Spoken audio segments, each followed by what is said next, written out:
Welcome to the Fit Bridge, a podcast connecting you to conversations that help bridge you to success within the health and fitness industry. Hi friends, welcome back. It's me, your host, RC Hahn. And if you've ever asked yourself, I wonder what the perfect resume looks like, or how do I make myself more appealing to potential employers? Is that cover letter really that important? Don't worry, I've got the perfect guest for you. We're joined today by Miss Lynnette Alejandro. She has over 16 years of recruiting experience and has worked in industries ranging from hospitality, airline, and tech. She currently is the recruiter for the Crunch Fitness Health Clubs, overseeing both the East and West Coast regions. She unpacks do's and don'ts of resumes, how to secure that first interview call, and furthermore, how to secure that position after you've gotten the interview. Whether you're actively applying for jobs and looking for a new position, or you wouldn't mind just being recruited for a higher paid position and maybe a more fulfilling role, I guarantee you're going to take something away from this episode. We laugh, we cry. Okay, we don't really cry, but her response around what she wishes she would have had known earlier in her life truly is moving, and I hope you latch on to that wisdom, if anything. I'm grateful you're here. I can't wait to hear what you take away from this episode. Let's dive in. Hello, Lynnette. Thank you so much for joining us here today. I know you are a super busy woman, so I appreciate you taking the time to join us and share the wisdom I know you are about to bring. How's your day going so far? Going good. How are you, RC? I'm good. I'm excited to pick your brain. I know you're an expert around all things, career, recruiting, job placement. So I know I have a lot of questions. I want to start just for those of whom might not be familiar and, your words. Can you share with us, what a recruiter is and what that main job description is, and kind of let us into kind of that day-to-day of your life as a recruiter? A recruiter is someone that is responsible for hiring talent for, specific roles in whatever company they're working at, whether it be for a corporate location, but there's also recruiters in like staffing agencies that help out different companies. The day-to-day life, it comprises of finding talent, whether it be active candidates or passive candidates. So active candidates are those you want to think about that apply to the job. They're actively looking for jobs out there. Passive candidates are usually happy, they're comfortable where they're at, they're working, or they're just not looking. So recruiters go out and find them. So that's pretty much that summary of what a recruiter does. Yeah, I love that. So you're kind of like this secret agent behind that's like finding the best of the best and bringing them over, like come to our side and work for us. I like to think of it as like stalking. Yeah. We're getting paid to stalk. I like that. I'm going with that description next to the job title. And you've worked in different industries as far as, your recruiting career. Can you share with us, from industry to industry, how it varies and is different from the fitness space compared to maybe a different industry? Well, your goal is to find the talent, but right now I focus primarily on fitness, obviously. So I'm going to look at where fitness talent would be. For example, they're at gyms working out. They're on social media showing their workouts, or they're at fitness events, and obviously the job boards that are out there and resume databases. But the difference is with technology, for example, I recruited for technology positions in previous companies. So out with those, there's specific networking events where these candidates would be at. Certain niche job boards that they'd have their profile at. So that's the main difference. You just have to you have to think about where these candidates live, or not live, but where you would find them at. So that's the main difference. That definitely makes sense. Also the jargon. So I also worked at an energy company and I hired engineers and chemists. And so you have to understand those specific keywords what they do. And then whereas the technology company, you have to understand what those data analysts, what they do, so that's the main difference as well. Yeah, I could see that. I would be completely lost if I had to try and hire an engineer. I'm not gonna lie. Put a fitness professional in front of me. I'd have the buzzwords for them, but anything beyond that umbrella, count me out. I'll leave that to your expertise. You don't have to know how to do what they do. You just have to know what they do. So, bit of a learning curve in the beginning, but essentially it's the same. Yeah, it keeps it kind of fun and fresh. That's interesting though, because I mean, that makes sense that you're looking for these individuals, not necessarily where they live, but in that reference of where are they? Where do they hang out? Right. It's going to be different than the interest of maybe someone who's in that tech industry versus somebody that's looking to enter into the fitness industry. You also mentioned, of course, your generics, which is probably the only place I would have thought of is like their postings and their profiles, those of whom are looking for positions. Can you share with us in your experience, how does one become more appealing to an employer? Are there certain things to avoid on your profile or portfolio or things to make sure you're including so that a recruiter is, wanting to grab you? Or like, can you share just some insights and tips with us? Are we speaking of applications on how to make your resume stand out, or profile where we're looking for passive people? Could you do both? Yeah, I want it all. Give it all to us. Like, how do I make my profile or resume look so, outstanding that people are just calling you left and right and being like, we need you. And then if you are applying, what are some things that should be on your resume? Let's start with the resume, so the active candidate. Usually we have about 7 seconds on average that recruiters or hiring managers, whoever reviews the resumes, that's the average time that we spend looking at resumes, if you're lucky. Sometimes we spend like a few seconds and, the resume is just really bad and you move forward. So some key things on resumes, you want to make sure that you're tailoring your resume towards a job description. So understand what you're applying for. If you're just using one resume and it says you want to be a nurse, but you're applying to all these, a tech job and a fitness professional, that person that is reviewing the resume will think, obviously this person is applying for everything, and they want to get any job they can get, basically. So you want to look at the keywords for the job description and tailor your resume. So if you have if you're a trainer and you are applying to a personal training position and you have a certification, make sure that you include that on the resume. If you have a certain degree, you put that in the resume, obviously. If you don't have applicable professional experience yet and you're just starting out, it is a fitness industry. We want to look at your passion, your hobbies, any volunteer experience that shows us that you're active person, that you love the fitness, wellness, lifestyle. So those are key things to add on your resume, even though it's not like professional yet. That's if you're looking for that first opportunity to break into fitness. As far as profile, so that also links to that. So that's what makes your resume stand out. Just making sure you have the keywords that will usually earn the phone call or the first contact from us recruiters. Also, make sure that your social media is good, safe, and is appropriate at some level. I'm not going to go. But yeah, just make sure that, if your employer sees your social media, you wouldn't be embarrassed about it. With social media, if you're applying to a fitness job, it helps to show that you live that lifestyle. So posting content, whether it be you working out or, you training other individuals. Your LinkedIn profile, I'm going to add on LinkedIn.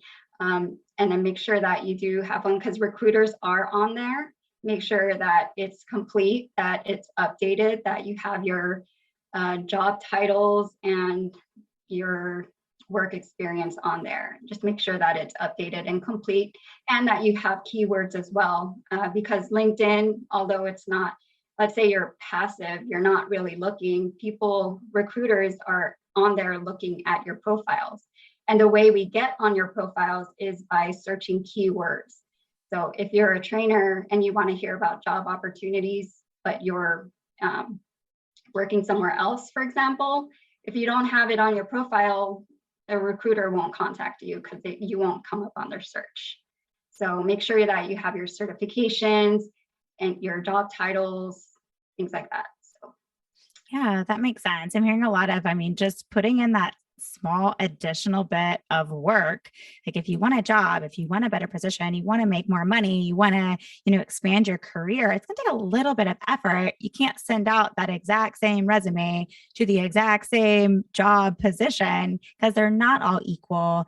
Even if, especially if it's in a different industry that you're trying to, shift into, but even if it's within your same industry, a fitness manager position is going to look different than maybe an operations or a group instructor manager. Like those are going to have different skill sets, and it sounds like different kind of keywords, which if I hear you correctly, we have access to those almost. Because if you're looking at the job description and it's saying needs to be good at organizational skills, and you don't use organizational skills in your resume kind of curated, you're only getting those 7 seconds. And we want at least 10 seconds of our recruiter eyeballs on our resume. for example, a minimum of experience, and you have nowhere on your resume that shows you're a manager before, your resume is going to be skipped. So if you do have that experience, make sure it's listed on there. So, and also your accomplishments and any metrics that you have as well. I love that. Now, what if someone is trying to, they're not a manager, but they want to go down that path? Could they incorporate those things, like you said, leadership in other ways you would say is important to place on that resume to just showcase that they have some type of leadership mindset or vision or experience, even if it's not in a managerial setting? All the qualities that a leader has, if you have portrayed that in your current or previous positions, I would make sure that you list that down in bullet points on your resume, and also add any accomplishments that you've done. So if you've grown the staff, for example, or if you increase the revenue for your team, for example, you want to add that on there because it shows that you have the management potential, as well as, again, referring back to the keywords. What are some other requirements? What are some other qualities that they're looking for in a manager? You want to tailor that in your resume. I think that's the big takeaway from this. So if you don't have that experience, show that you have that potential by pointing out the requirements or the preferences that they list down in the job description. List that down on your resume as well. Love that. You heard it here, guys. Go tailor your resumes. Don't be sending out the one size fits all. It's not going to get to that accelerated position in your career. I'm just thinking off the top of my head, because I've heard people ask me before about the cover letters. It's like, is it important or is it not? Is it a step that you can skip, or is it necessary that you compose these cover letters? Like, how much of a difference does it actually make? I honestly never read cover letters. Okay, good. I'm going to stop to all of my career. I've been writing these damn long cover letters and nobody was reading them. Sometimes I think to myself, like, wow, this person put in a lot of work. The resume is where it's at. Obviously, if I'm getting an email from someone, the body of the email is kind of like a cover letter. And I appreciate a candidate that writes the body of the email, clearly. And sometimes they send resumes and they don't write anything in the body of the email, So I think that's important. But as far as cover letter with an application or cover letter with a resume, for me, I never really looked at it. And some employers may prefer it, but a lot don't, to be honest. Yeah, that makes sense. I know I'd heard the coaching once in my career, as I continue to, move up, that the higher up an individual is that you're speaking to, the shorter your composition needs to be with them when you're corresponding. Like, because I'm a long-winded person. I know nobody would believe that. But, I'm over here typing out, using all the adjectives, like composing this long email. And then, I was, educated from, my mentors and people that like they're busy. If they're the VPs or, these high level executives, they don't have time to read all that. They got stuff to do. Like, get to the point, be assertive, be professional, be eloquent still, but less is more almost. I would have to say I do go to cover letters if I get a resume. Let's say I prefer someone that is local or some, it's usually if it's a resume that I would bypass, then I would, as a second opinion, I would look at their cover letter. And that's where they're explaining, I'm moving to the area, this and that. Those are the times I've actually referred to something else. So if a cover letter is there, I'm going to look for that. So. Gotcha. That makes sense. Do you have any other additional kind of do's and don'ts from the resume you want to toss out there and let us know? Or would you say those are kind of the main pieces? Yeah, just make sure that you proofread your resume.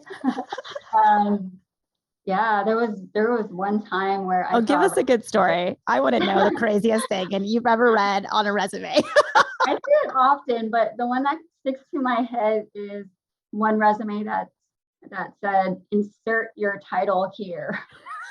So basically they're copying some kind of template, but I don't know how easy is that in my mind. Yeah, but proofread your resume, make sure that it's professional, that spelling and grammar are there.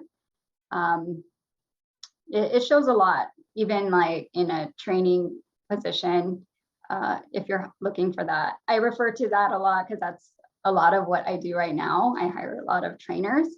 So it says a lot about how you will communicate with the client, how you will write programs for a client. If you can't, spell right or make sure if it's not legible, I don't know. Right. If you don't do it, then you're not going to do it later. Like, if you didn't put the effort into it now, you're not going to do it when you get the job. It's kind of either who you are and how you operate or not. Yeah, I was really hoping it was going to be something like really juicy. I'm going to Google like worst resume accident. Oh yeah. No. I'm going to text them to you later. Well, I'm sure there's a lot more. There's a lot. Yeah, I'm sure you see a lot, but as many resumes as you're seeing and filtering through every day, I'm sure it just kind of like goes in at your brain. Oh, how about preparing for an interview? So we've passed that step. The interview, the resume is immaculate. Their profile's great. They caught the attention of the recruiter or the employer. What are some best practices for preparing for the interview or during that interview process itself? We do a lot of phone screens or phone interviews initially as part of our hiring process. So for the phone screen part, I would make sure they're in a quiet place, that they're not just in the street. Some I have called and they're in the gym working out, Like, good, you're passionate about it. You're in the gym, but I also can't hear you. Exactly. You set aside this specific time, so make sure that you're respectful of that time and you show that you're eager, for the job by going in a quiet place with no distractions, learning about the job, just rereading the job description that you applied for. Some candidates are applying to everything, and then when you set up a time to phone interview, they have no idea what the job is, or what company I'm calling from. So just make sure that you know what company and what job you're interviewing for. Surprise, just got hired at somewhere you didn't want. Like, wait. I know, right? So in-person interviews, again, just researching the company and the job description. Be on time or be early, prepare, make sure that you maybe drive there. Well, gas is expensive, but you Google map the place like carefully to make sure you know where you're going. I would also ask for fitness professionals what the attire is. Usually we'll mention it, but if you're unclear, if you want to show that you want to be prepared for the interview, just clarify what the attire is. And if there's anything else you need to know, if there's a practical portion in the interview, I think that's, and just be yourself during the interview, just be yourself and be presentable, be respectful to everyone in that building, not just the one you're going to interview. So if you go into a gym and, you're mean to someone in the front desk or to someone else, and then you end up interviewing and you're like nice to the actual hiring manager, but then that person gets feedback later from someone else, just be respectful and consider everyone to be interviewing you. Mm-hmm. Absolutely. Yeah, I love that. I mean, one, let's just be nice to everyone, people. Okay. But secondly, especially if you want a job, you better be.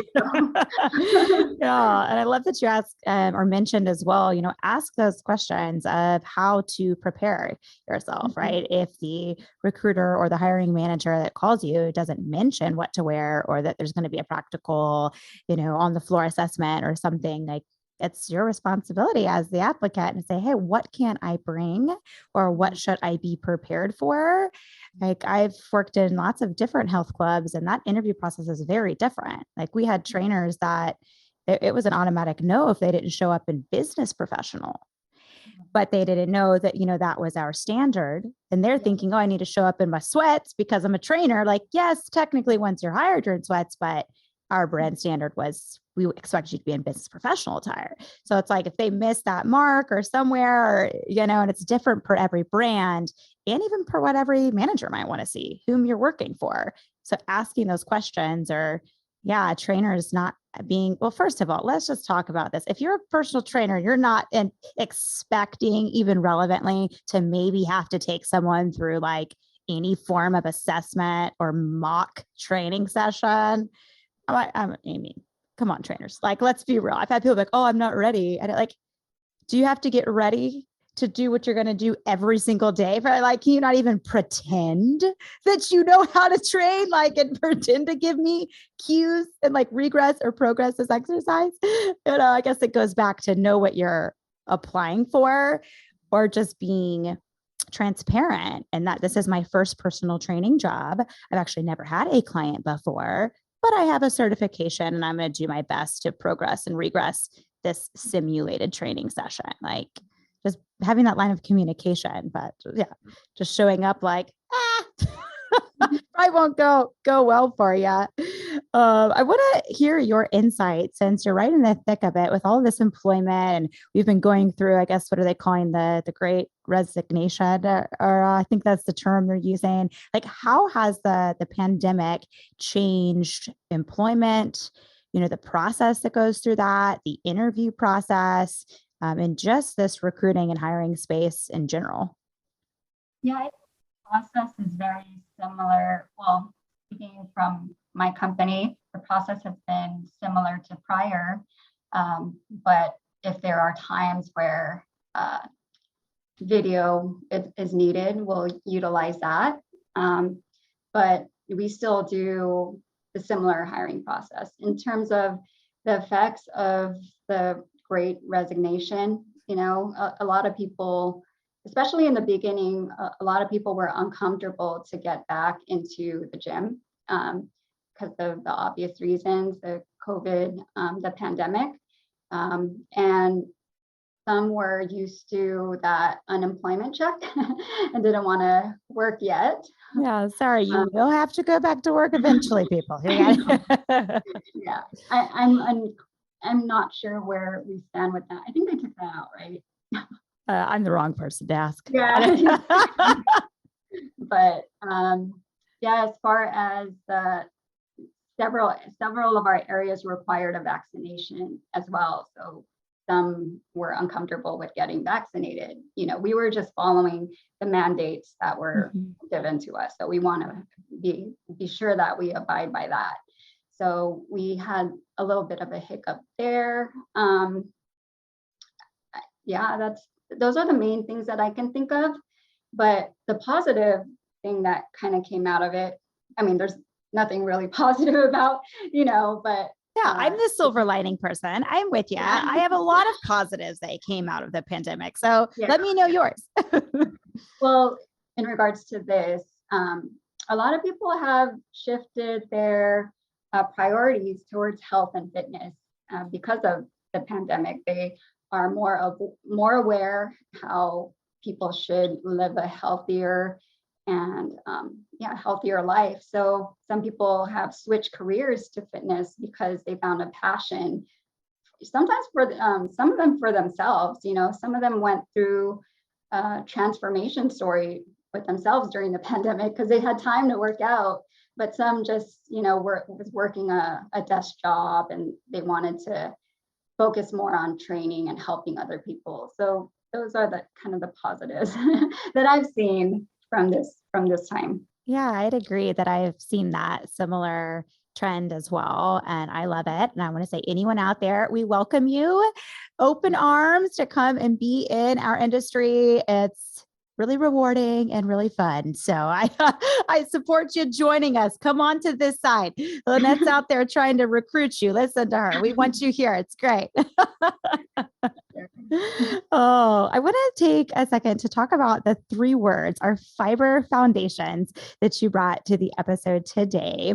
So you've selected purpose, resilience, and patience. Can you share with us why you selected those and why they resonate with you and you feel like they're important keys to building success?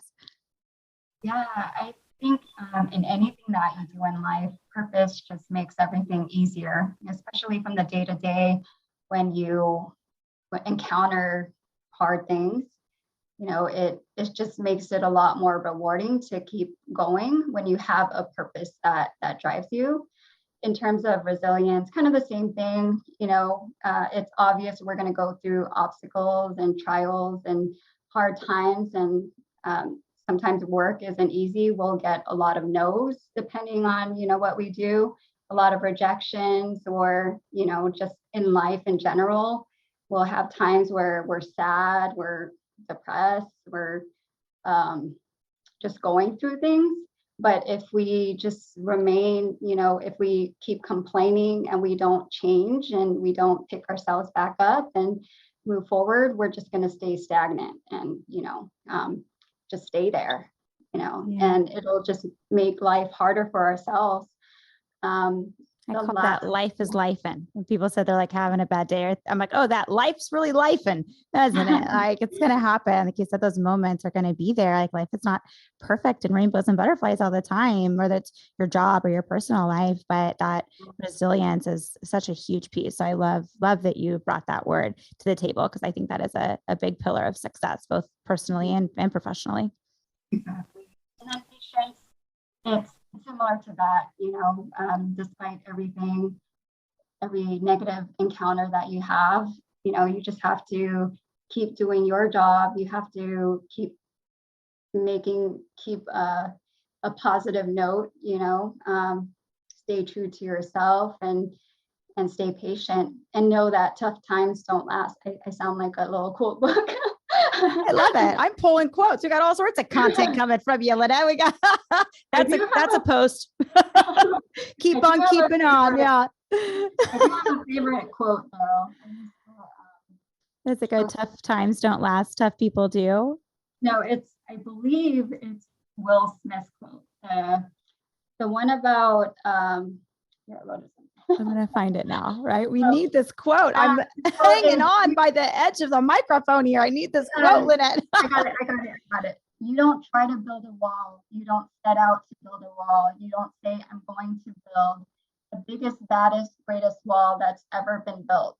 You don't start there. You say, I'm going to lay this brick as perfectly as a brick can be laid. And you do that every single day. And soon you have a wall.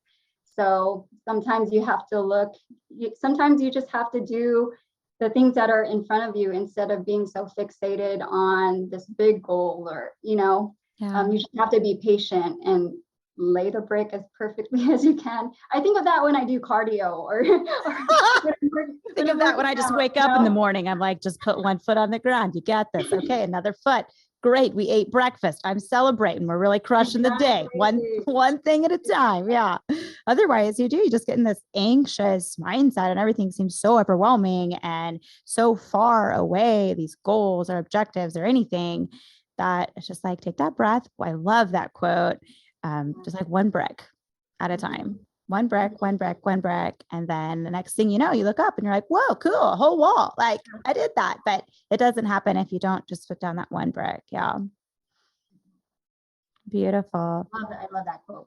Yeah. Is that from his book that he had recently written? Is that? I've loved that quote for years, like over 10 years. Oh, okay. But I think, you know how there's some quotes and it says somebody's name, somebody said it, but then there's another source where you see it as another name. Right. So I think the only way to solve this, Lynnette, is if we get Will Smith on the podcast. Like, where's our PR team? Anyone? Can I get Will Smith? Will Smith, can I tag him in this? Did you say this or not? Pipe in. Yeah. Lynnette and I want to know. Hey, Will, did you say this? Oh, well, I definitely want to have the opportunity to ask you what we ask every single guest that comes on. What do you wish you would have had known? And you can take this whatever direction you want, personally, professionally. Just if you could go back and sit in front of yourself, let's say 15 years ago, what are you telling younger Lynnette? What's important? What matters? What doesn't matter? What do you just wish you would have had known? Yeah. I've worked in various industries, I believe, like you mentioned. So some were really, really, really hard and, really, really long hours. And life is short, we're going to be working forever. So I wish I would have spent, more time with like just balancing things out more with like family life. Because sometimes you're so burnt out with work that you just want time alone. Or for me, my therapy is working out, but I wish I spent some of that time more with family. Absolutely. Yeah.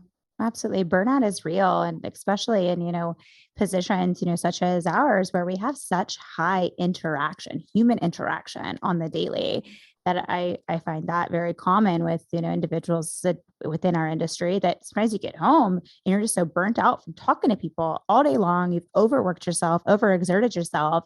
You get home and you have no capacity left to engage and interact with your loved ones or your friends. So yeah, burnout is real. And I love that you said that about, I think it goes back to one of your pillars, purpose.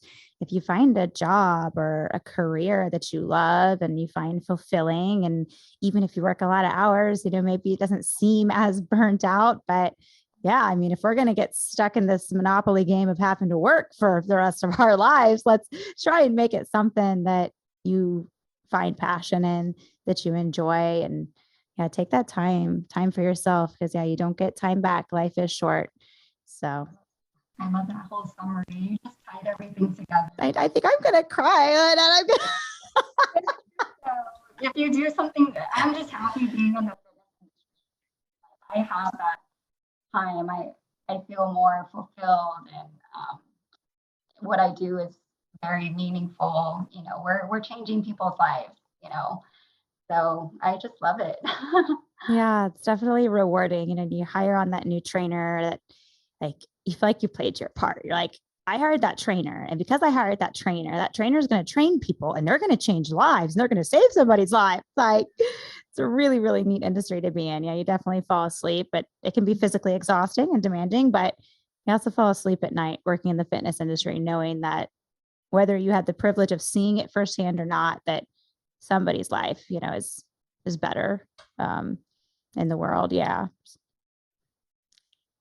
Love it. I love that. Well, do you have, right? Mic drop. I have no other questions. I don't even know where we can go from there, unless you have any other bits of wisdom that you just need to let us know. We'll wrap up the episode. You got any final remarks? much summarize everything. But again, just making yourself presentable on the social media platforms that you use, and make sure that you network when you're applying to jobs, that you're networking with people on whatever platforms, whether it be Fiverr, LinkedIn, or, Facebook. But usually, LinkedIn is the main place where you can network and find who the recruiter is or the hiring manager, and just follow up so that your resume or application stands out. So it doesn't hurt to build your network, because the more people a lot of my previous jobs, not a lot, but some of them were from referrals. I wasn't looking at the time, but I was in previous jobs. I connected with someone, and I was talking to them about my background. The opportunity wasn't available then, but later on he called me back when they had a position available. So you just never know, just by expanding your network. Absolutely. That's at Fiverr, I call that expand your network to increase your net worth. And that's specifically why, when we were building Fiverr, it was crucial that we incorporated the chats and the groups capability within the connections, because that is a crucial element, like building this network, building this community, having these conversations, being able to easily, as we say at FitBridge, bridge that gap. How can I talk to you? How can I talk to Lynnette? How can I talk to the VP of this business? Like, how do you find them? And then how do you build that community?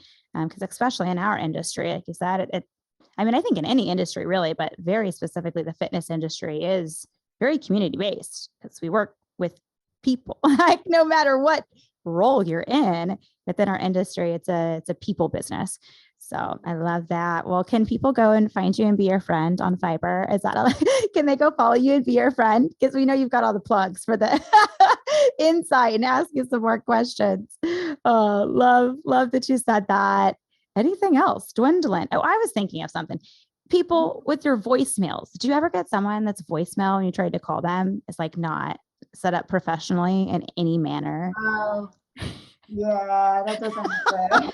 Yeah, that's just like one small little thing you were talking about being prepared on the phone call. I wanted to toss that out there. Like, either don't set your voicemail up at all, or if you do, don't say something crazy on there.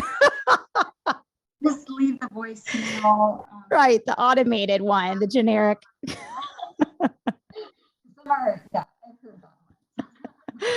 Oh, well, thank you so much for all of that insight. I know that wisdom is going to help someone who is listening and build a better resume and help them find the career that hopefully aligns with their purpose and they feel passionate about waking up every single day and doing. I know I will see you hopefully very soon. Yeah, I'll see you soon. Thank you so much for having me. Absolutely. It was a pleasure. Thanks, Lynnette.